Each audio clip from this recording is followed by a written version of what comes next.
Good afternoon, Arizona. I'm up on a roof from 1992.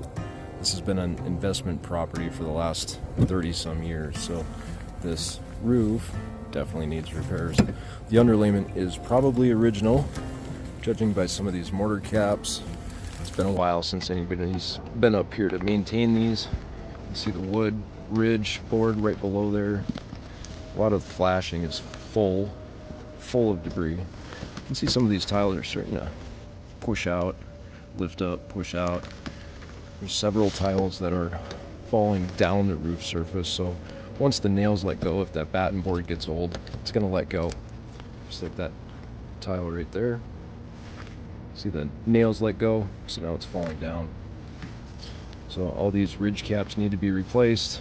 We're looking at new underlayment, we're looking at a new roof. Put a cricket in here. Anything over 30 inches should have a diverter, so water coming down here can divert off to the sides. It's a really good idea so you don't get water damage down in your chimney. Got another tile over here that slipped some. Likely because the nails let go, or it was never nailed in at the beginning. If we pull this off, here's the underlayment that's below it. Typical felt underlayment. You can see how it's curling up at the edge here. Now this edge is the same on the edge down there, so when wind and rain push in, water can now get underneath this. It's definitely old and it's not as brittle as I would expect, but it is a little dry. Alright, we're gonna have to get down to the pool. We've definitely got some roof tiles damaged there. My guess is somebody climbed out the window down there and tried to jump in the pool. Over on the west side of the roof, looking at these plumbing vents. Now your plumbing system needs to breathe through these jacks. And for some reason they blew the ABS pipe right through this metal jack all the way up. Now they use some caulking to seal it. This caulking is worn off. Now you've got a roof penetration that it's likely going to leak. Now these roofing jacks are supposed to look like this, where the ABS comes up so far and then the metal wraps back inside. I've only made about 50 videos like this. I'm still going to find it. More mortar caps, more slip tiles, more debris. Small cracks like this, I'm not concerned about. Slip tiles that are going to expose that underlayment. Starting to get some rain up here now. Those are my main concern. You can see all these tiles are starting to slip down and push up and out.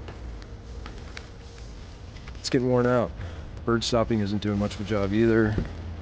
Mortar cap is wide open.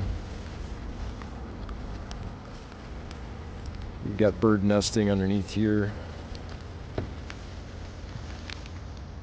Definitely want to get that cleaned out and cleared out.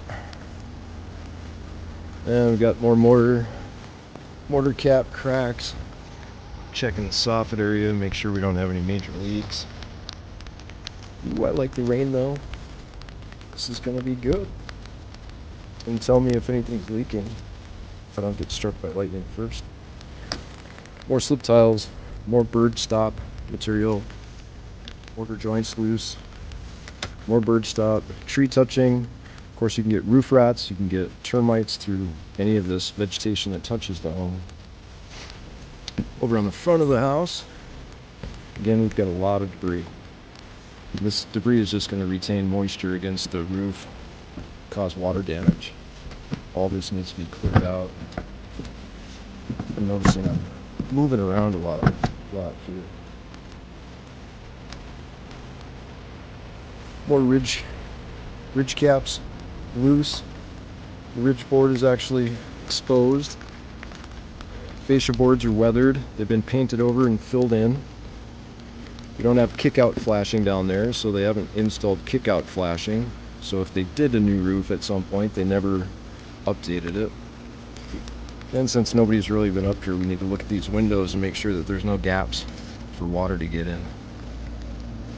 All these gaps could possibly allow water. Now even up there they didn't put a kick-out flashing, it's just straight flashing. We should have a little piece of metal that sticks out this direction so water comes this way and not down inside of the chimney there. Okay, I'm getting wet. let's get down. If you think I'm kidding when I say water brings in termites, almost always. Look for the water stains, look for the termite tubes. That's where you're going to find them. Here's an example of why you need to test every faucet. Test it in both directions, move it around a little bit, wiggle it. I'm testing this one like it's a 13-speed Peterbilt. Just want to move it around a little bit, make sure that I'm testing it in every direction so the day that I leave, it doesn't start leaking on the homeowner and they come back at me and say, hey, you didn't catch this. No, I caught it.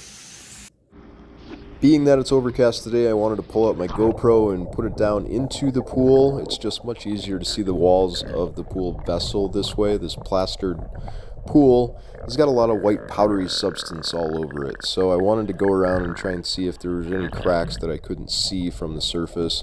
Sometimes reflections really suck when you're above water and you're trying to look below water. Polarized glasses really help, but it doesn't make it perfect. So putting this GoPro down there and recording some video, at least I'm getting a better look at the walls of the pool, which are really hard to see as you're looking down, circling the pool.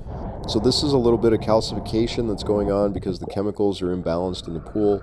There's this white powdery substance all over, and every part of the pool that I touch, this white powdery substance comes off. It's on the tiles, it's on the walls of the vessel, it's on the floor of the vessel.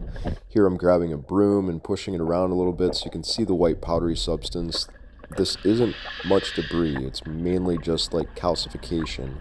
So if you have a water heater that has some white powdery stuff around some of the valves, or you have a sink that has some white powdery stuff towards the end of the faucet, that's basically what's going on here. You've got really hard water going into a pool, and if it's not chemically balanced, that calcium is going to release inside of the pool, and it just gets all over everything. So yeah, I got stuck in some rush hour traffic. It's been raining out all day in Phoenix. That doesn't happen very often, but neither does having like a great inspection. Got a mold inspector out there, so we got to look at some of the wet spots that the roof was leaking and leaving some possibly mold issues.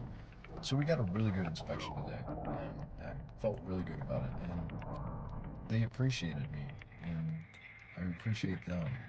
It was a good all the way around inspection. I got to educate them a little bit, they got to educate me a little bit, and they know that I'm going to be there as their inspector for the rest of their life. If anything comes up, I'm going to be there for them.